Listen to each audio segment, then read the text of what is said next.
النهارده بقى نعمل حاجه خفيفه جدا، ولما نبقى راجعين بقى في الحر كده عايزين ناكل حاجه خفيفه وما تبقاش تقيله علينا، برده الكالوريز حنينه كده. نعمل بقى نوع الكوسه ده النهارده. دي كوسه انا مقطعاها بالنص، مفرغاها بالمعلقه، مستعمله التفريغ ده ضربته في الكبه عشان استعمله بدل ما ارميه حرام.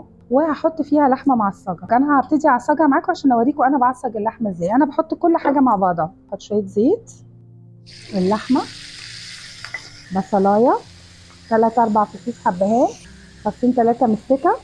مش بحب احط توم، اللي بيحب يحط توم يحط. المستكه والحبهان بيدوها نكهه حلوه قوي.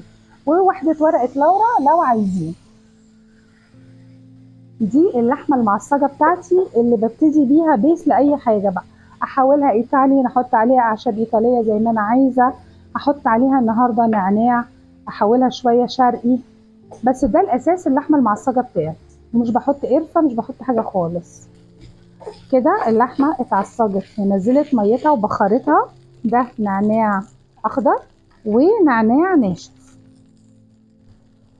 هيديها بقى طعم خرافي. الحشو بتاع الكوسه اللي انا كنت حطاه هضيفه عليها تاني واقلبه معاها. الريحه فظيعه. معلقه صلصه وهقلبها واطفي النار عليها. دلوقتي انا هجهز لها صلصه خفيفه، معلقتين صلصه كبار، شويه ملح، رشه فلفل، رشه نعناع ناشف.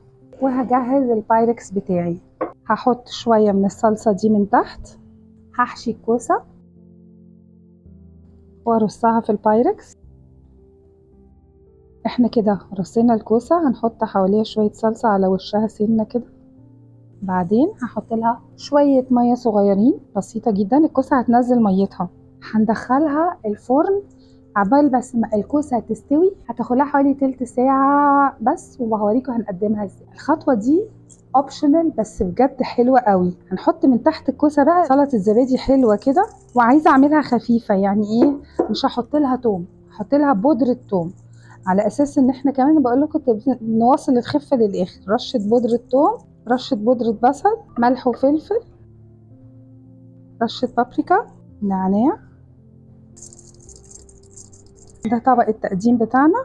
نحط الزبادي من تحت ونرص عليه الكوسه بتاعتنا. هي كده خلاص. انتوا عايزين تاكلوها كده تحفه، حلو جدا. هنطلعها ونرصها على الزبادي بحيث ان احنا يبقى عندنا حاجه مرطبه كده مع الاكل بتاعنا. هرصها واوريكم ازاي هنقدمها.